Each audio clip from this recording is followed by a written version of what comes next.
to the Fantasy Footballers Podcast with your hosts, Andy Holloway, Jason Moore, and Mike Wright.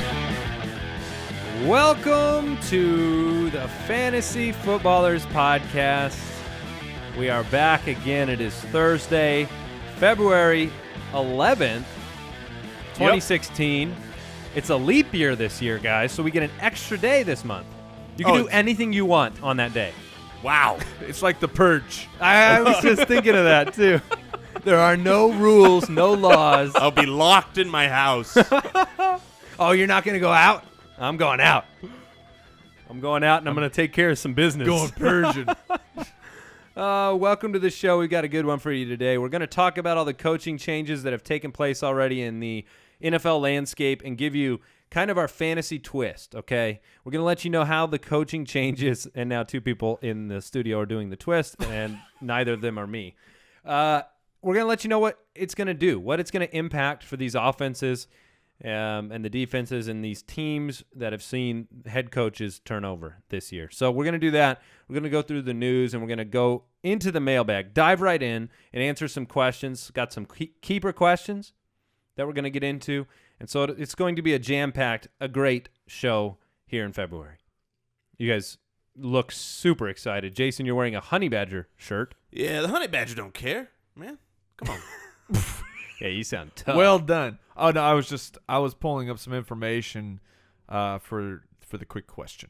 Okay. Well, we'll get to that in just a minute, but before we do, I want to let everybody know that you can follow us on Twitter at the FF Ballers. Follow us on the website. Submit questions to the show. We're going to be adding a lot of good stuff on there, and the website is thefantasyfootballers.com. You can check out our fantasy football community of listeners at jointhefoot.com, where we release an extra episode every week, including all off-season and in the prep season, draft season. You can check us out on Facebook, facebook.com/thefantasyfootballers, and we are on YouTube as well. In fact, the show after the show has been a big success so far. So if you don't know what that is, it's the best part. It's the show after the show. We leave the camera running for an extra 5-10 minutes, and we talk about something that either came up on the show, we debate something, could be something in the world that is taking place. We don't really know. That's the truth. It's Footballers After Dark. Right, we turn the lights off. It's premium. It's HBO. Yeah. And so that's only on YouTube. So you should go to YouTube, subscribe to our channel, and you'll get the show after the show, the HBO version. Oh. All right, so quick question for the day, guys. Do you believe, simple, it's direct, do you believe in Frank Gore, who is now 33? 33. Do you believe in him in 2016? He had 967 yards in 2015. He said himself they were the toughest 967 he has ever got. And so do we read into that because his body resisted him, or because the team was what it was last year, which was just a kind of disaster on the offensive side with Andrew Luck's situation, who wasn't playing well. Then he goes out. Then it's Hasselbeck.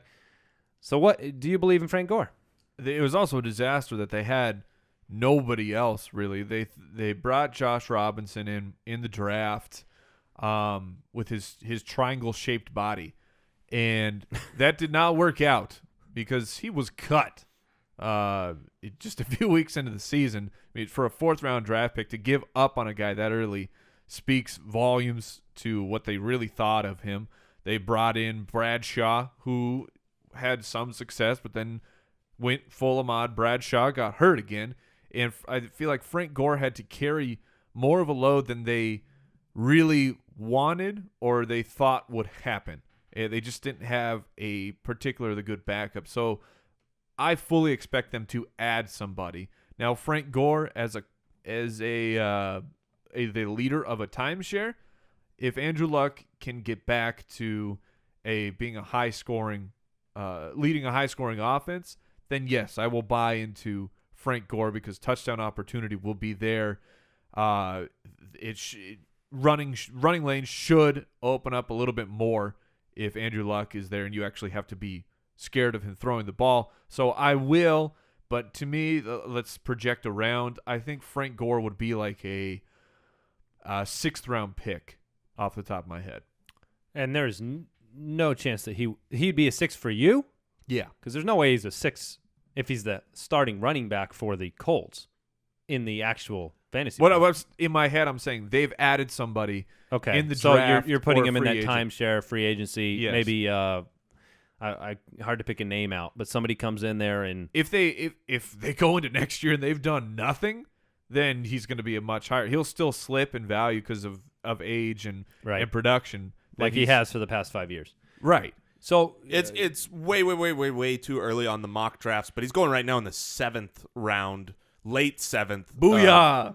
I still believe in Frank Gore. It's difficult to believe that a guy who's 33, who has always been over 4 yards a carry and came in to his age 32 season and fell to 3.7 yards a carry, is somehow going to be better. And I don't necessarily think he is going to be better. I don't think he's going to be better. We forget Frank Gore was an RB1 in standard scoring. He was the 12th running back this year, but he had to play against stacked boxes with no passing game. When Andrew Luck comes, and I hope they address the offensive line in the draft, those things will help. I believe in Frank Gore, and I think he's going to be a value. He's going to be what Fred Jackson was 2 years ago, a guy that's just completely forgotten. Nobody wants him because of his age, and he's going to produce. and now you pretty much touched on everything that needs to be said. I would say you might get 900 out of him again next year, but he'll be in a place maybe in the draft that is more reasonable. You might get 900, or you could get absolutely nothing. Oh, sorry about that. Oh, okay. My final thought was that with running backs, we see it when it's over for a running back. It's over. It's over immediately. Not with.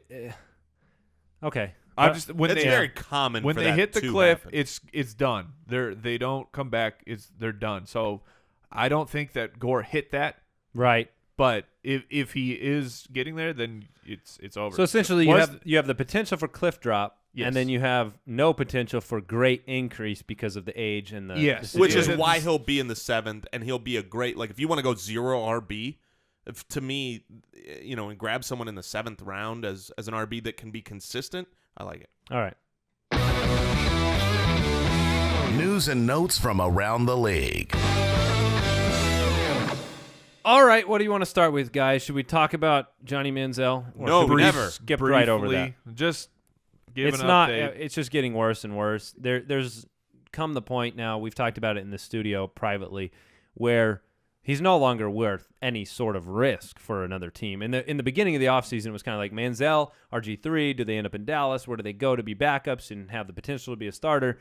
It's starting to get to the point where maybe Manziel finds some backup opportunity someday, but right now the news just gets worse and worse and worse. Everyone knows the only place that Johnny Manziel needs to go, and that's not an NFL team. That's a rehab. That's the truth. Yeah. And so all these different stories coming out about him and the threats and things, I don't want to get into all of that, but, the Browns knew things were going on throughout the year, and the ultimate thing right now is that he gets help because even his own father came out and said he won't live to be 24 if it's a current path that he's on now. All right, so Demarcus Ware, a big part of the Super Bowl winning Broncos, says he's not planning on retiring, so he'll be back is the plan. You know what was funny? I was thinking about this the other day. For the rise of the Denver Broncos in the last few years, how lucky and beneficial were they for ridiculous free agent signings? I mean, you get to actually sign a Hall of Fame quarterback as a free agent. Then the Cowboys have screwed up their cap so badly, they have to cut Demarcus Ware, who is one of the best defenders in the league, especially at that time. And they're like, oh, yeah, well, sure, we'll pick you up, we'll too. add him. I mean, it's like, the big problem with come on. Yeah, with Ware is that his cap number is monstrous for this next year, I believe. And so over $11 million. Yeah. And so this is when it would, he would be one of those guys that. But can they even cut him? What's his dead money if they cut him? It's only like $1.6 million. Oh, really? So yeah. Okay. So I think the way that will work out is he would either find another team. They'll restructure on a cut, or they'll just restructure something if they want to keep him around. You have to keep him around. Yeah, that D-line, you keep that intact. You keep the defense intact, and then you do whatever little things you can to just make sure you have an offense. So another question that has come up with the LeSean McCoy news, there are arrest warrants pending that's what's being reported. Certainly, there's going to be a legal headache here. Yeah, we don't know where that's going to shake out. There's video. Yeah, there's video. You can see it. But now what people want to know is, well, will they just cut him loose? Well, it's not a good cut loose situation for McCoy. The likelihood is that he'll remain on the Bills. They're not just going to cut him free. Depending on the severity of the situation, maybe something changes. But right now, his money's guaranteed, and there's not really a benefit to cutting him. To me, it'll be the situation you hold him because it's the guaranteed. Then if there's trouble, then you say, okay, you owe us this much money. Like, you owe us millions of dollars now, Sean McCoy. So thank you. All right, the Minneapolis Star-Tribune's Matt Vinzel does not expect Mike Wallace back with the Vikings. I didn't know he had ever shown up this year. So not a big surprise. One of the bigger fantasy disappointments of the season was Mike Wallace and his lack of contribution to that team in a lot of different ways. I had hopes for Mike Wallace. Teddy Bridgewater in his rookie year, for a rookie, had a good deep ball. And so bringing Mike Wallace in seemed like a good fit. That just never worked out. They're not a passing team. And we had high hopes. Well, I had high hopes for Charles Johnson. And neither Charles Johnson nor Mike Wallace, the two guys we actually talked about, did anything. Yeah, that's because we had high hopes for Teddy Bridgewater.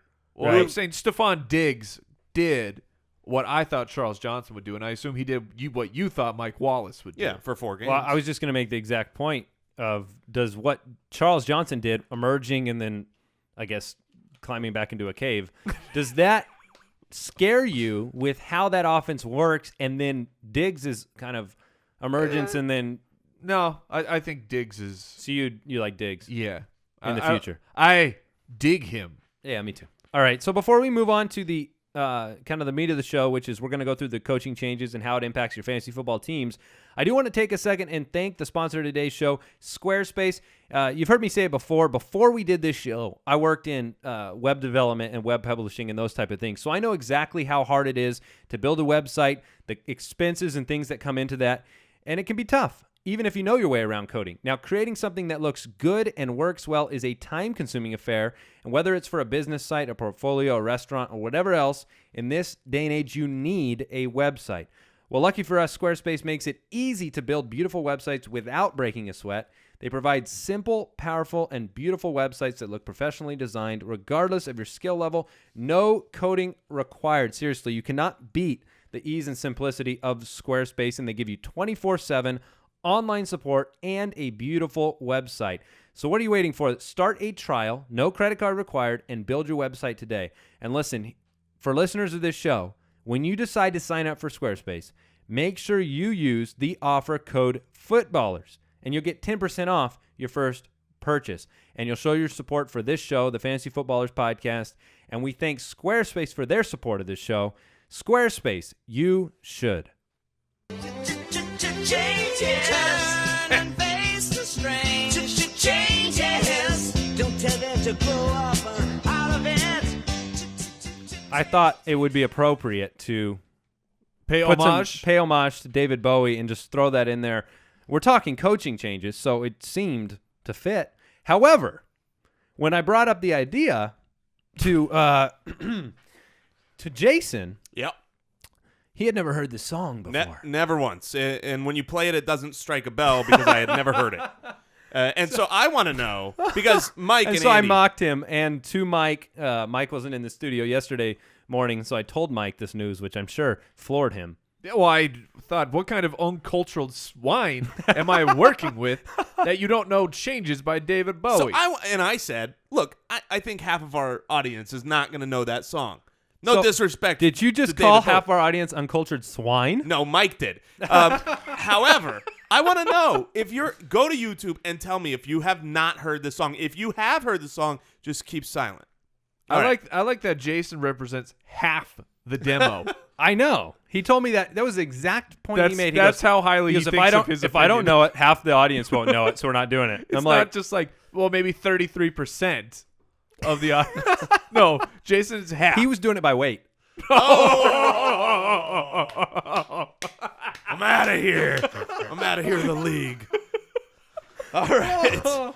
Speaking favorite joke of every time. of terrible Torched. things.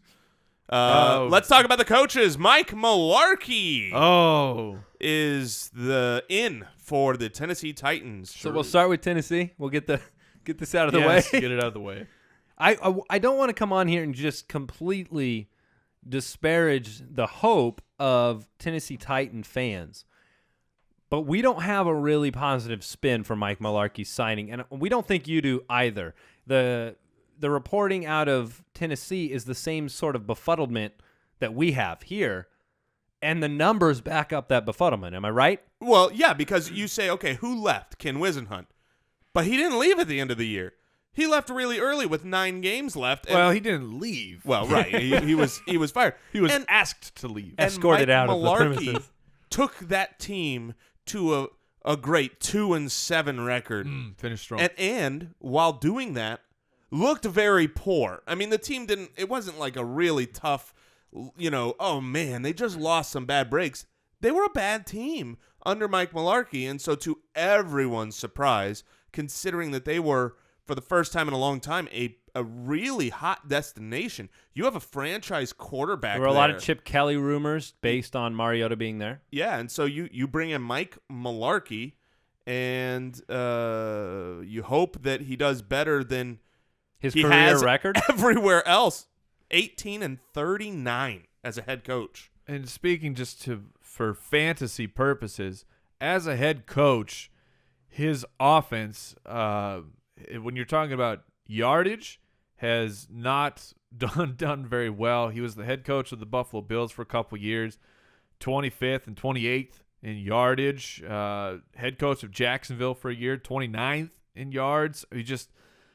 It's hard to get excited about the potential he brings. Now, the players can overcome these situations. When you have good players, good things happen. So I'm not abandoning the Tennessee Titans. You have to question the hire of was that really the best choice? So the hope here for Tennessee, Mariota's going to grow. With or without a good coach, Mariota's going to take another step forward over the next couple of years each year and get a little better, which when the quarterback gets better, your offense entirely gets better. So there is still a little bit of silver lining for the future of fantasy players from Tennessee. Dorial Green-Beckham has a nice chance to develop something with Mariota and have a future. But I'm not going to be investing in any of the running backs personally. I don't trust kind of the rotation on a not great offense. The only player I really want from this team is maybe Mariota. Well, and the thing is if you want an optimistic spin, you have to go to the offensive coordinator position because they did hire Terry Robisky at the end of January, and he's somebody who was the receivers coach with Roddy White and Julio Jones in Atlanta and could do some more innovative things there. And so you kind of hope that what you see is, Mularkey is over it all, and you see some innovation from Robisky, and you start to use the multiple skill sets that Mariota represents because he should be the kind of mismatch that we've seen with, he's not Cam Newton. Okay, he's not the same type of runner as Cam Newton, but he has a multi-dimensional offensive skill set. A Russell Wilson type of gameplay. gameplay. Any of these comparisons where you need to drop innovative play calling for them and take advantage of them. Kaepernick a few years ago. And so that would be the optimistic spin, but you're right. The only guys to own right now for me are Mariota and obviously Delanie Walker based on his involvement last year. I like Delanie Walker. I don't think there's any reason he won't be involved and give the opportunity for Green-Beckham to emerge. He can be a late-round flyer right now for me. We've talked about him a little bit already in the rookie show, so you can go back and hear that. So let's move on to Tampa, and let's talk about Lovie Smith. He's out. Dirk Koetter has arrived, or better yet, he got a bigger chair. Right? Yeah. They moved him up. They said, everybody, Lovie, step out. Everybody move down one. Yep. Sort of. So Dirk Koetter, Musical chairs. so Dirk Koetter is the head coach of the Tampa Bay Buccaneers. There are some things to like about that, is there not? Yeah, there's a few. From a fantasy perspective, I actually think there are. We should do the fantasy perspective one. Yeah, from a fantasy perspective, I think that it could be a good move because what you're doing is You're taking the offense and making them the center of your team, right? Lovie Smith was a defensive-minded coach. He wanted an offense that fed to his defense. He wanted to slow the game down and do those things. And now, as a franchise, they're saying, let's get rid of the defensive-minded coach, take the offensive coordinator and put him in place, and let's make this team. Well, they're building it around Winston. Absolutely. He's their first pick. I mean, when you draft a guy like that, you kind of, I think at the high levels, you got to be thinking, we build our team around his, give him every chance to succeed and not blow this pick, And so from that perspective, Matt Ryan had a lot of success under Dirk Koetter in Atlanta. He had his 3 best seasons fantasy-wise. We already talked about Winston, but Winston was 14th at the quarterback position last year. You guys both told me that you thought he's a top 10 guy. Yeah, and you'd both put him above Mariota. Yeah, I like the move from the point of all the rumblings in the bushes where the team thought that Dirk Koetter growing and grooming Jameis Winston into a professional quarterback was the most important thing to that franchise, and they felt that they might lose Dirk Koetter. So they did the only thing that you can do to ensure that Dirk Koetter stays around. He said, okay, well, now you're the head coach. So to make that move for the investment of Winston, said it's good things for fantasy for me. You got a franchise quarterback, you have a franchise wide receiver, you maybe have a franchise running back if you can re-sign Doug Martin.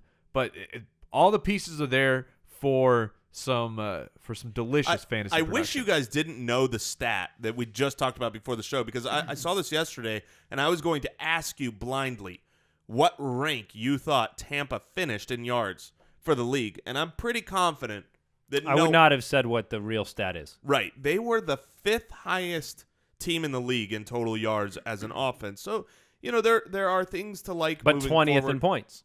Right. So they moved the 20 to 20s pretty well, and Winston got things moving, but 5th in yards. There's a lot of good things. There are teams, right, in fantasy. Cincinnati last year is a good example, where you kind of get a lot of fantasy relevance out of a specific team. I could see them being that team this year where you have Evans, Martin, Sims, Winston, Safarian Jenkins, and maybe Vincent Jackson. Vince Jackson's still there. But, I mean, that's like, I don't know how many fingers I just pointed out, but that's a lot of guys that could be relevant. And, they had like up and down relevance this year, but if they find consistency, if Winston makes the next step, we could see a really explosive offense on a team that really could be pretty good. Yeah, and I don't expect their defense to get better with Lovie Smith going away. Sometimes that, you take a look at what Jacksonville Jaguars, you got to keep scoring. So if they can be a garbage team, then garbage time team. Yeah, we don't want them to be a garbage team. No. Unless you're playing against them and you're the head coach of the opposite team. Yeah. All right, Chip Kelly out, Doug Pederson. Who? Pederson. Yeah, Pederson. Pederson. Pederson. Yes, no T, it's a D. It's a D in his name, which is weird. Very, very off-putting. Very off-putting. That's where we're starting with the analysis, is spelling related. It is, I will say, it is as unconventional as his hiring. Oh, here we go. So why don't you drop the take on us? Because if you have a really strong opinion about Pederson that is aligned with that sentiment, I'd love to hear it. Yes, so I think this is one of the most head-scratching, nonsensical moves of the coaching carousel here. And I completely admit I could be wrong. Look, Mike Tomlin and other guys that are young and up-and-coming where everyone talks highly about them who don't have the head coaching experience, they can come in and just say, look, I'm good. There's a reason they hired me. That could happen here. I don't know a whole lot about Doug Pederson, but the point is, nobody's been talking about this guy. You didn't hear about, Adam Gase is a very similar situation and no head coaching experience. You heard about him for years. He's just waiting to get that opportunity. Yeah, but they missed Andy. They miss Andy. No, I think that's honestly what it is. They made a mistake letting Andy Reid go, and they go, we need to be that type of franchise. Let's take Andy Reid's protege. So here's who Doug Pederson is for all of you out there. All of you, because you don't know who he is. He was the assistant. He was basically a protege of Andy Reid for many years, I think since 2009. The last 3 years, he's been an offensive coordinator, never been a head coach in his career, and keep in mind, because he was with Andy Reid, he wasn't really the full primary play caller, offensive coordinator. He wasn't the primary play caller. He wasn't. I read an article about how this year he's going to be more involved with game planning. He's like the offensive coordinator. Like, oh, good. It just surprises me that you take someone who doesn't really have that experience and bring him in. So I'm not looking at this with a rosy outlook for what he's going to be able to do with the Philadelphia Eagles.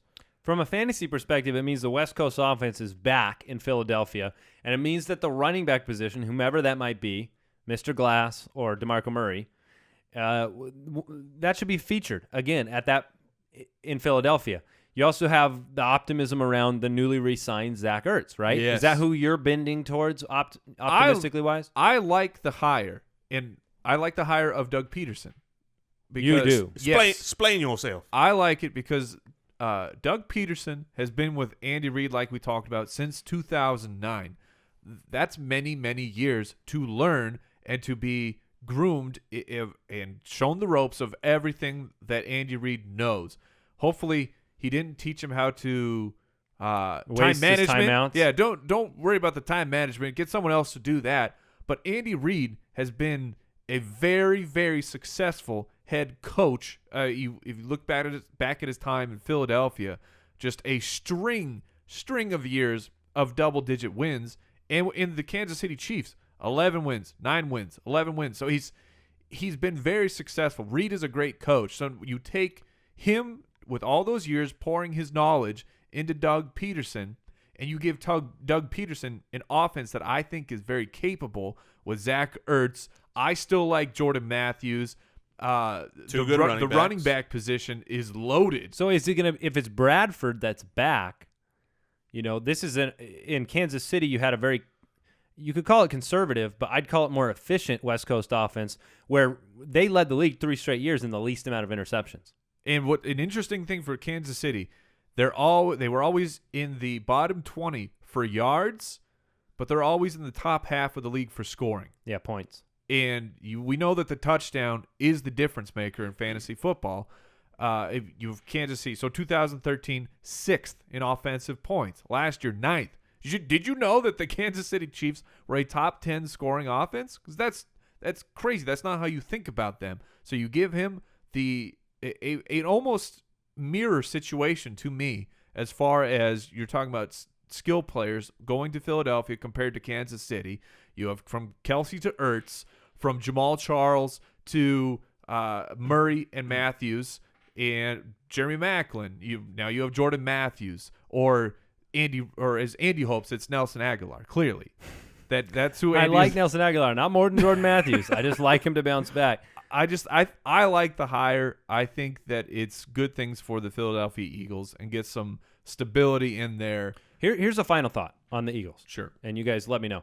There's an impossibility from a hype standpoint for Jordan Matthews to be higher this year than last year. Everything with the Chip Kelly, everything rolled into that. Maybe people are going to be more of Jason's mindset with the hire, and all of that has come down off of this high-powered offense. Is Matthews primed to be a value in this draft? Absolutely. And you're targeting him? I will be. I don't know where he's going to end up, but in my history and just experience of seeing a guy like that who you get the shine and you burn people pretty bad because of where you were drafted. You turn into Matthews was what, a second round, third round pick last year. He was drafted very high. And you move him into this year, he's going to be available in the 5th, 6th round, and that's for his ceiling.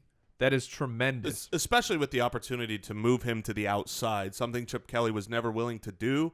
He's got the body for it, so we'll see if he does take that outside move. But that gives a little bit more excitement for more yards per reception.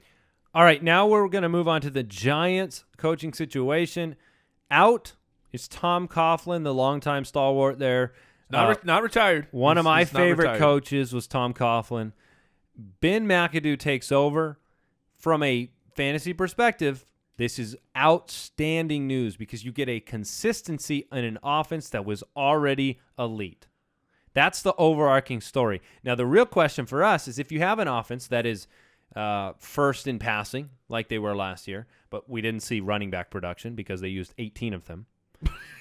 But when you have that, you have Eli Manning, 4,400 yards, 30 touchdowns, back-to-back seasons under McAdoo. But when you have that type of a situation, Ruben Randle, free agent, who's going to be, other than Odell Beckham Jr.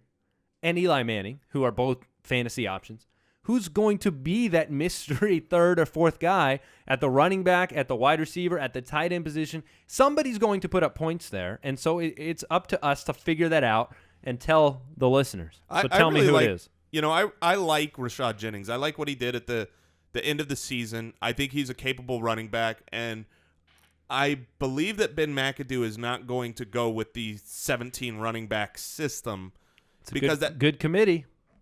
Yeah.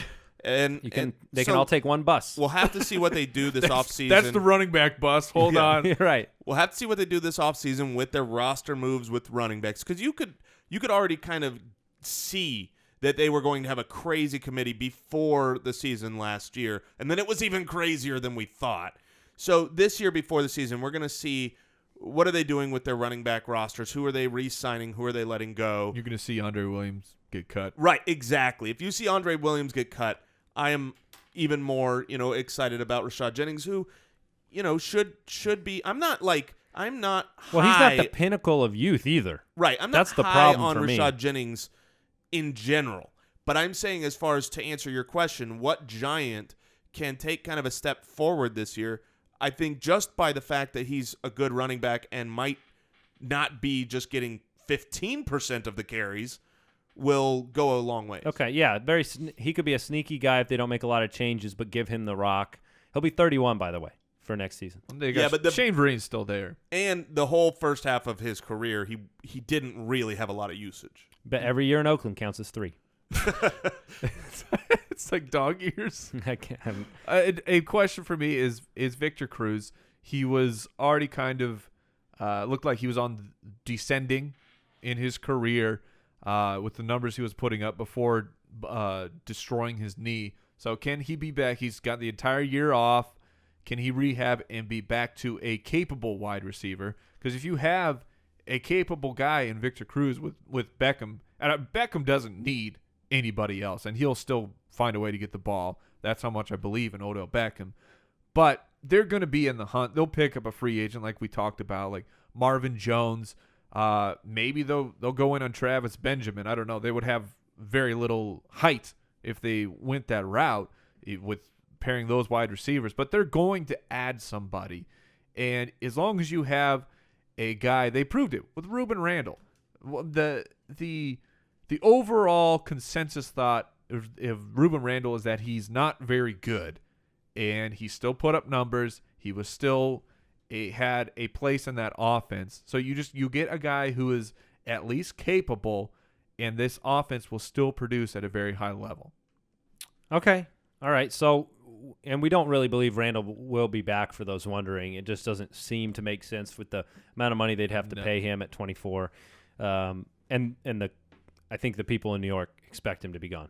So, anything else from the New York side? I think this is a great, if Coughlin's out, I love this for just the reliability of Eli Manning. Eli Manning, 2 straight seasons with 4,400 yards and over 30 touchdowns. He's back. I mean, people thought Eli was done. Yeah, he had 35 touchdowns this year, which was, I believe, second in the league passing through the air. So, passing through the ground? Oh, my goodness. That's like, it's a Super Mario move. Spike the ball. I thought it was a joke, but it was a real statement. There was a slash, passing / through the air. Just, you take either type. No, we don't. We just call it passing. That's what we do. Check out my groundhog pass. This is gone sideways. All right, Mike Pettin is out. Hugh Jackson is in. Johnny Manziel will be out.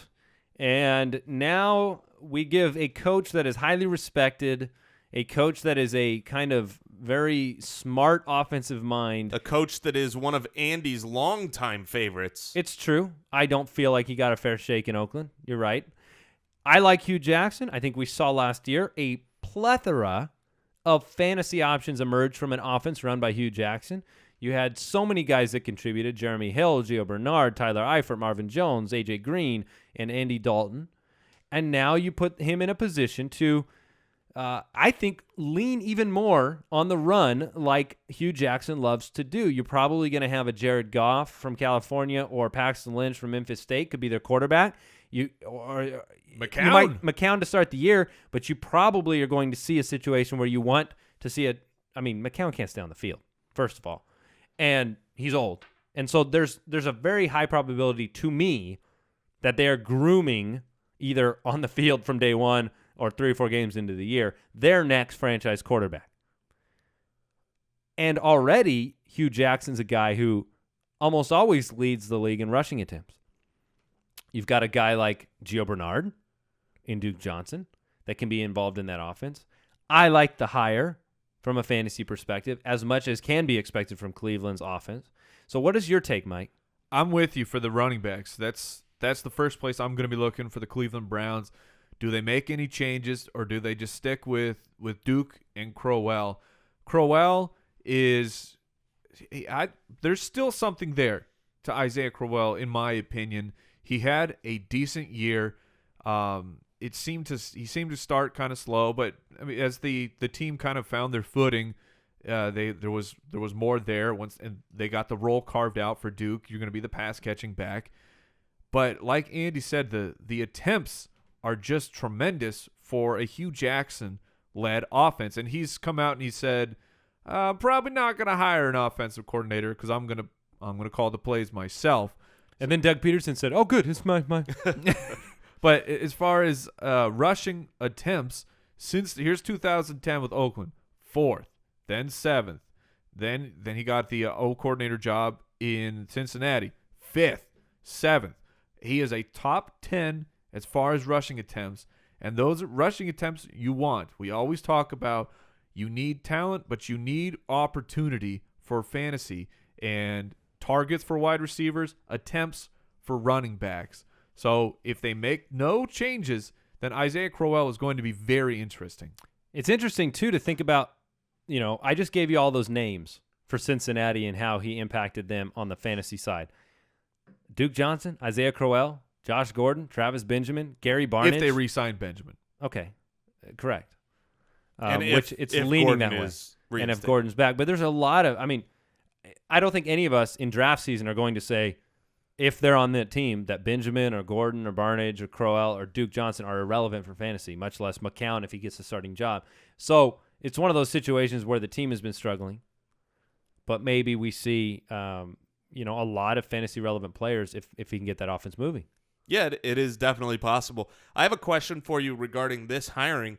This doesn't just affect the Browns, right? This takes Hugh Jackson away from the Bengals. Yeah, that's true. And so I wonder what it will do. Now, they took their quarterbacks coach, who's been there a long time, and promoted him. I like that move to the OC for the Bengals because things similar. Keeps Andy Dalton's County. Yeah, it keeps Andy Dalton's growth good. But I do wonder from the running game, is that going to – there's consistency for the Bengals. So I don't expect too much change. But does losing Hugh Jackson are they going to miss him? What do you guys think? Yes or no? Is it from a fantasy? From a fantasy perspective, what I think you'll see is different tendencies for their usage for some of those guys than what we've seen in the past. We've always – Hugh Jackson's always the first one to come out and talk about the ups and downs of a Jeremy Hill. Right. And so it's a different guy now. It's a different guy managing that relationship. Jeremy Hill is a up and down kind of player. So, yes. But I don't know if it's going to be bad or good. It's going to be up to the tape to show us what he's going to do. But change, yes, I think there will be change. So, all right, Guns Mahoney's out. Joe Philbin is out. I saw what was that on? One of the late night shows. they called Joe Philbin the most likely to be in a painting holding a pitchfork. that was his official award. It was Fallon. I think it was Fallon. Yeah. He looks just like the guy in that famous picture. American Gothic. Oh, they put them up next to each other. You uncultured swine. They put them up to each other, and it was great. So Adam Gase, Vladimir Putin himself, and if you think I'm joking, go look up those two names in Google, and there's enough pictures of them side by side that other people have thought the same thing. Wait a minute. So Putin takes over in Miami. I'm just testing it out, okay? This is not good. All right, Adam Gase takes over in Miami. He's a guy who's had a lot of success with the quarterback position, and wouldn't you know they need somebody who's had success with the quarterback position, because Ryan Tannehill went backwards in every way, shape, and form last year. Yeah. So, what do we do here in Miami? I have some thoughts on guys that I like in the fantasy landscape with Adam Gase. He had a lot of success with Demarcus Thomas and Alshon Jeffrey, so Devontae Parker has to be really high on that list. Yeah, Devontae Parker, you can go back in the rookie show where we really broke him down. He's a guy that I like a lot moving forward, and I think the Adam Gase hire is tremendous for Devontae Parker in the schemes and the ways that they will try and get him involved.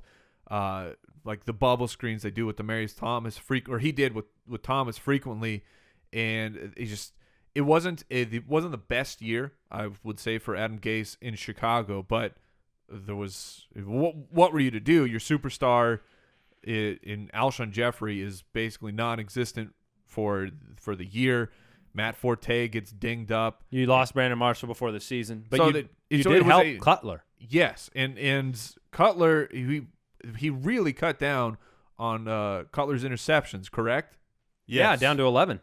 Which that's on the whole season. For Jay Cuddy, I mean, Jay Cuddy's a guy who doesn't care. 3 of those were week 17, so he had 8 in 16 games. That is Jake. That is not Jay Cutler. That's impressive. I mean, he doesn't care. He's just going to throw the ball, and maybe it gets intercepted, maybe it doesn't. So if he's able to do that work with Jay Cutler, we have to hold out some hope for Ryan Tannehill in that department. I don't have very much hope for Ryan Tannehill from just a football perspective. I watched a lot of his play this year, and I'm not sure if he couldn't take the step forward this year that we really hoped he would. I'm not sure what's going to happen to make him take that step forward the next year or the next year. How long do you wait for a guy to really get it and leap forward? So he is, to me, something that's holding this offense back. I think from a fantasy side, and you could be very right about him. We'll get the opportunity to see it. He'll be there. You're going to have a lot more clarity in the offensive passing options in Miami this year, where it's a Landry and Parker show. Greg Jennings is gone, and Rashad Matthews is almost assuredly gone. Will they use Jordan Cameron, or did they sign him? I think did they sign him for fun? Jordan Cameron might be gone. I think he'll get cut. Well, he'll restructure his contract, or he'll be gone. It's very, very, very possible. So we'll see what Gase wants to do with that offense. But it's a hiring that at least has some potential, because you're bringing in a guy who solves some of these issues. Where you've got a top wide receiver. Here's a guy who's had success with that. You've got a quarterback that's struggling. Here's a guy who's put that together for them. So in that sense, I like it. But you also have continuity that you didn't get this year, because I don't think anybody thought Philbin was a good a good leader, a good offensive coach for this team. Wasn't. And so he had the preseason and the all the mini camps and all that, and then gets fired, and Guns Mahoney comes in, Dan Campbell, and he wants to completely change it. Say we're a running team, even though he still didn't do it. Guns Mahoney is still in the NFL, by the way. Yeah, he went to the Saints. Yeah.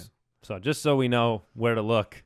Well, the guns. If you hear clanging of weights banging together, it's because he's blasting his biceps. But the continuity is a very good thing for the Dolphins receiving, and hopefully for Ryan Tannehill. This is because of this hire. It's like you give him one more chance to take this step forward. Yeah, you have to. Something I do not want to gloss over is the running back position. With Jay Ajayi, we expect Lamar Miller to be gone again. 6th in attempts last year in Chicago. I know they had Forte and Langford running the show. But Adam Gase is not opposed to running the ball, 11th and 12th as far as rushing attempts when he was in Denver as the OC. So the tragedy is if Gase is there and Lamar Miller's back, he will find ways to use him and his skill set catching and running better than anybody's ever used Lamar before. Yeah, that's true. So it could be the best destination for Lamar Miller is to stay home. Maybe. Yeah, it could be. But it's unlikely. We'll see. And then the last coaching change, of course, Jim Tomsula out, Chip Kelly in. So they just gained a head coach is all they did. They didn't lose anything. Oh. I'm sorry. I blasted Jim Tomsula last year. And that's just because he farted during that No. That interview. No, I'm talking about the press conference. No, I'm talking last year when they hired him and we did our coach change. That's just because his episode. shirt was open and his chest hair was popping out. It's because he was a bad hire. That's just because he's a bad coach. Yeah, it's just because he was a bad coach. Now, here's he the was thing. set up to fail. It's because he's Carl. I am on the from Aqua Teen. I am on the record. Stone Cold Lock of the Week. I believe Chip Kelly of the year of the century. Of the century. I believe Chip Kelly is a very good head coach, a very good offensive mind. This year, things didn't work out great, but you can't discount his entire body of work, including 2 years in the NFL as a successful game, winning and offensive producing coach. So the problem with him is the alienation of players that has taken place over 3 years. Yeah. But the alienation of those players, while some of those happened while he was just head coach, most of those happened once he had that role of being the GM. You're talking about a fine, upstanding character in LeSean McCoy. Yeah. That was offended by Chip Kelly. He was offended. Yeah, that's not working out. Shady maybe defenders. a little redemption there for Chip Kelly. The question is, can Chip Kelly do anything with the pieces? Anquan Bolden does not strike me as a Chip Kelly type of hey, we're going to run a bunch of extra plays and we're going to be super fast and go nonstop. Why is that? Age. I think Bolden can still get it done. Bolden's great, man. I love him. He's no, one of my I'm saying- I all-time think favorites. that Probably in better shape than Nelson Aguilar. That's true. I think You're Bolden number one can, guy. And Stop saying that, please. And for the record, Andy Holloway loves Oh my God. loves Not as Nelson much as you Aguilar. like Sam Bradford. So a guy, I'm going to throw it out now because you're going to hear me talking of him. Yeah, we hate this too. We're shaking our head in disgust. Is Torrey Smith, and that's because I still believe in Chip Kelly as a play caller, and I believe in his offenses. And I know it didn't work out this year, but the previous 2 years, go look at Deshaun Jackson's numbers before Chip Kelly got into town. He was a good wide receiver. In around the 55% catch rate, hovering just under 1,000 yards. Chip Kelly gets there in his first year. Deshaun Jackson jumps over 120 targets. His catch rate goes to over 65%, and I think he had over 1,300 yards or so. You're correct on all three of those. It might not happen, but Torrey Smith is a guy you're going to be able to get later in the draft. Just saying, he is right now one of my top sleeper I shake my head no because of my disdain for Torrey Smith this year, and I felt like I was burned by him. But I actually believe that there is a lot of logic to what you're saying. The value in a late pick, the upside of Torrey Smith if he got involved and got targets he only had 62 targets on the year. That's the problem, though, guys. We're burying the lead here. The lead is Kaepernick. Can Chip Kelly make Kaepernick see a wide-open Torrey Smith when no one guards him on the side of the field or not? That was the problem. Is it going to be Kaepernick or is it going to be Gabbert? I think it's going to be Kaepernick because there's he's a got ceiling the ability to run with Chip both Kelly's. of those situations unless you think he's going to transform one of them. He didn't transform Sam Bradford. He surely transformed Nick Foles. That's true. For a while. Yeah, that's all I need. Just give me 1 year. So you take the historic inconsistency of Torrey Smith and you par that with the hopes of Chip Kelly transforming an inconsistent quarterback, and that's your value. That's a value when That's you my can get him sleeper, in late in a draft. Let me just say this. I don't like the fact that you changed in the middle of this. I didn't change. I still can't stand the idea of drafting Torrey Give Smith me- from an emotional side. Throw those guys out. Give me Carlos Hyde. Give Yes. me a guy I'm who's all coming on this. into Chip Kelly, who was 4th, 7th, and 11th in rushing attempts in his 3 years in Philadelphia. Carlos Hyde's the guy that's going to be going downhill as long as he can, and I mean that in a good way, down the field downhill, not downhill fantasy-wise. He's going up fantasy. All right, this is confusing. I'm with you. Carlos Hyde, I like him. Okay. I'm completely with you too. Carlos Hyde he proved a lot of things to me last year in that limited amount of time when he was actually healthy and the team was not in complete disarray. I'm with you on the Chip Kelly on the rush attempts. We saw great things happen for runners in that in Chip Kelly's offense before this year, and even DeMarco Murray and Ryan Matthews, they were okay. They didn't produce. There's a what really we important wanted. question Hey, here. Go ahead. we can't forget about Chip Kelly's guy that he has already said he's very excited about at the running back Is position. it a salad? No. Nope. No. It's Jared Haynes. He's going down under. the Australian rugby player. If I had Jared $1 Haynes. for every excited coach and distant third-string player, I'd be really rich. They like all their players. The coaches like all the players on their teams. When they Not first Chip get there. Kelly. He gets rid of him. All right, let's move on. Maybe. Maybe we'll move on. Oh, it was so smooth. Mailbag. It tricked me because it worked the whole show. It worked well, and then the drop didn't come. So thanks for singing, Mike. You got it. All right, so if you have a question for the show this offseason and in the regular season, go to the website, thefantasyfootballers.com, click Submit a Question. You can call our voicemail number, 302-464-TFFB. This voicemail question came in just before we started recording, so we'll start with this. Hey guys, this is Andrew up in New Hampshire. First time listening this season. Not really a fantasy football question, but just a regular football question for you guys. Wanted to get your opinion on it. If Peyton Manning, goes to the Rams, do you think there's any possibility of another Brady-Manning rematch, except this time it would be in the Super Bowl, and how big that would be? Because obviously I'm a Patriots fan, so want to give you guys a take. Thanks a lot. Okay, let me start by saying this. If the Patriots get to play the Rams in the Super Bowl, You're going to be Congratulations very you happy. are going to be a really big Patriots fan. No, Yeah.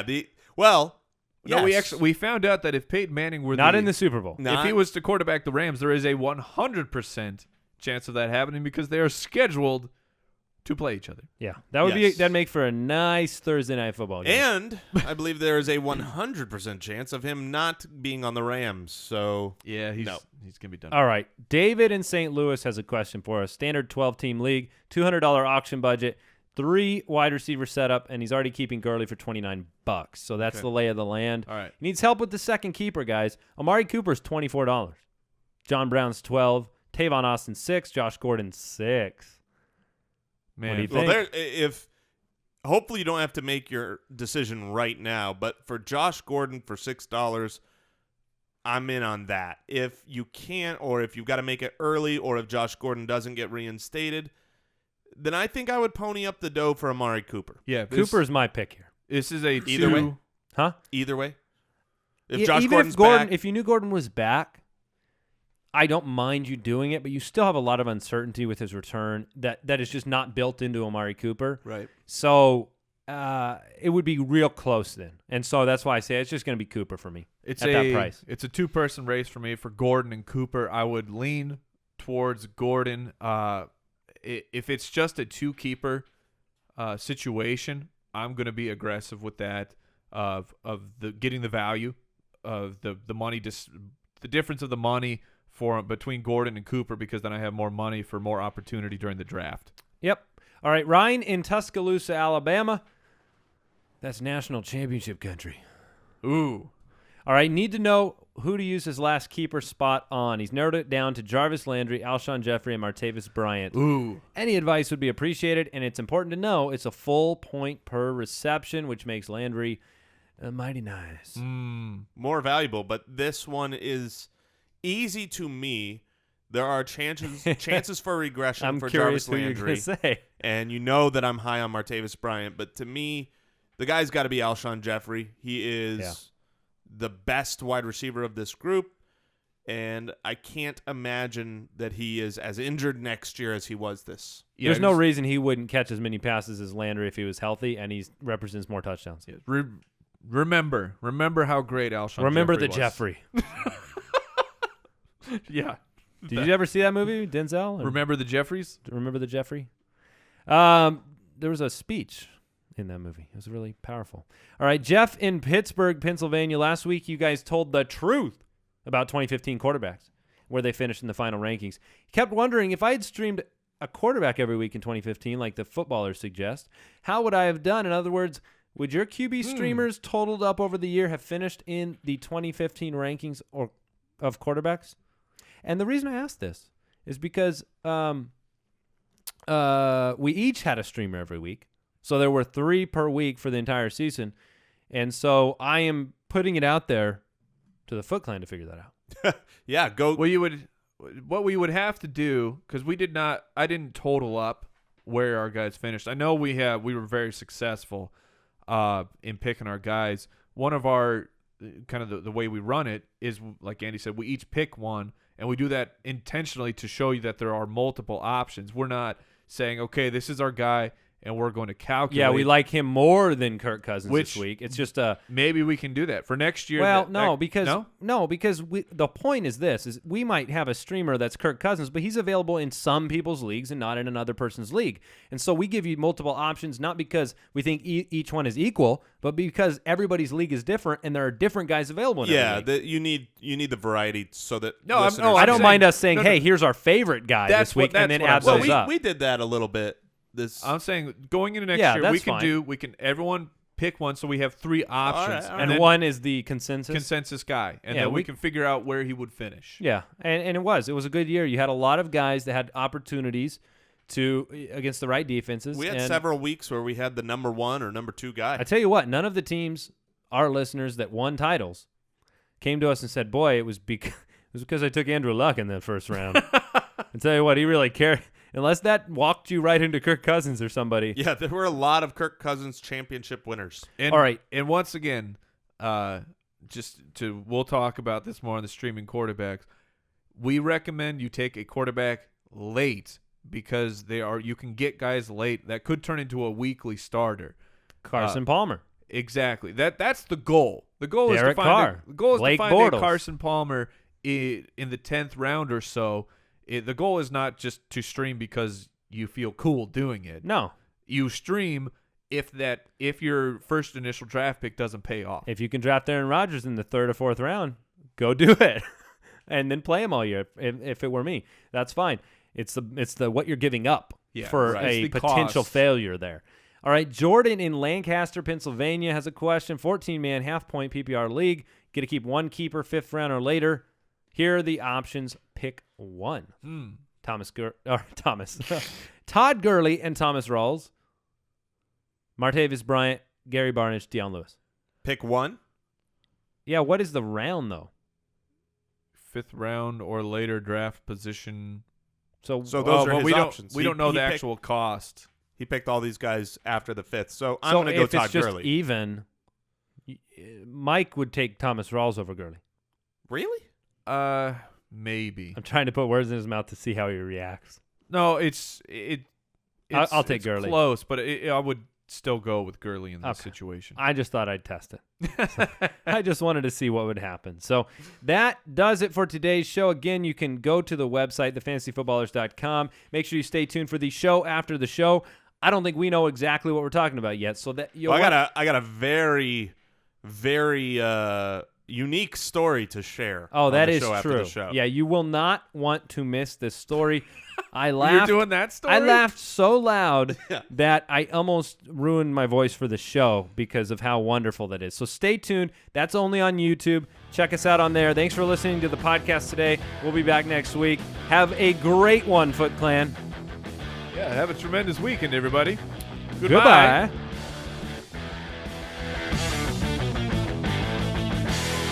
Thank you for listening to another episode of the Fantasy Footballers Podcast. Join our fantasy football community on jointhefoot.com and follow us on Twitter @TheFFBallers.